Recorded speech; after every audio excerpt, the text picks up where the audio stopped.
Amanda from the Michigan City Barn, and we do more than therapeutic riding. In addition to therapeutic riding, we do school groups, we do summer camp, and all of that's multifaceted learning opportunities, including an outdoor education component.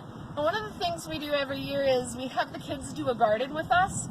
On a typical year, they help us get the gardens ready, they help us plant it, they help us tend it all the way through, and then when things are ripe, they get to try them, which exposes some of the kids to some things they've never had before, in addition to knowing where their food comes from. But this year, obviously, the kids aren't here right now to help me plant it, so I'm going to get it going so that it is ready for the kids when they get here. Now, we have 4 beds here. We're just going to get one going today, and these were done as an Eagle Scout project by Troop 822, so shout out to them. We've had these for a few years. This year we're going to do a color garden, meaning everything we plant comes in multiple colors, so we can use that as an additional learning opportunity. This one is going to be our colorful leaves garden, so everything in it is going to be something leafy that we eat the leaves of and comes in different colors. We're going to plant some chard. We have a couple different kinds.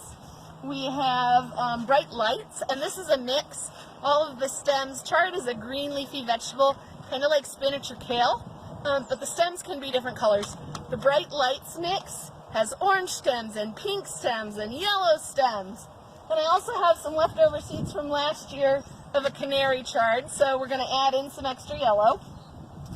We're also going to do some kale, and this is red Russian kale.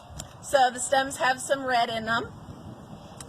We're going to do different kinds of lettuce, and everybody thinks of lettuce as green, but lettuce comes in different colors.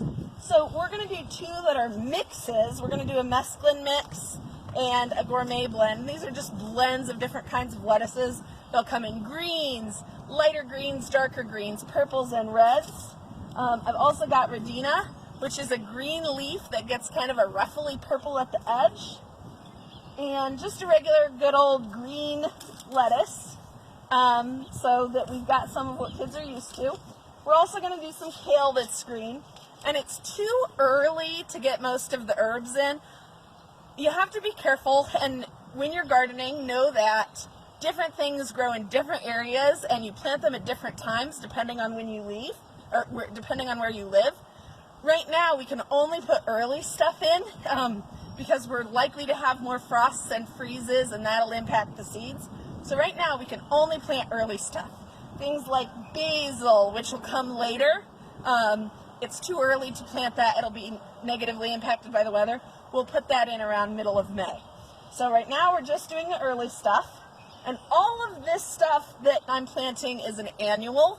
Annual means that it just comes up one year and then it's done. You replant it the next year. There are also things that are perennials, and a perennial means it comes back year after year. For example, we have some chives here, and chives are a perennial in this area. So this end of the garden will be our herb bed. We've got some chives because they're a perennial, meaning they come back on their own. We'll add the rest of the herbs later when it's ready. And we'll try to do a gardening video about once a week with you to keep up as we get the other beds going and as they are progressing, stuff like that. I've already amended this bed, which means that I've turned the dirt over and loosened it up. That gets some air in it. It also makes it softer for the seeds as they're growing. And we mixed in some horse manure, which is a good fertilizer, and we have in plenty of supply. I will warn you that if you're adding something like manure to your garden, you don't want to do super fresh manure because it can kind of burn off your plants. So we added some older manure, and I've already turned it over and mixed it into like the top 9 inches of soil. So all we're going to do today is plant. And I'm going to start with the Swiss chard. And depending on what you're planting, when you buy your seed packets, they'll give you directions as to how far apart your rows have to be, how far apart your seeds have to be, how deep you plant them. That's different based on what you're planting. And it's really good to label your garden so you know what you plant where. You're going to make a little line in the dirt. And all seeds look different. Some are bigger, some are smaller. Swiss chard seeds are actually pretty big.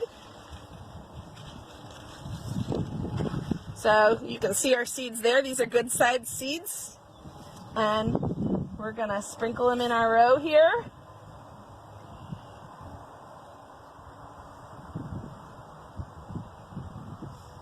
And these seeds are a little bit older. I bought them a couple years ago, but our gardens are so small that they last me a couple of years. So I'm actually overseeding a little bit because sometimes with older seeds, they don't come up as well.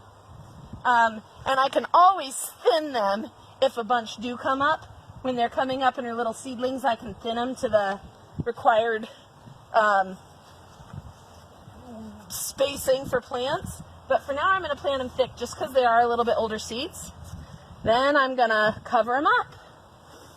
Once all the seeds are planted, we'll give the bed a good water and water in the seeds. And, you know, we'll check back every week or so as we plant more and as things come up. Talk to you later.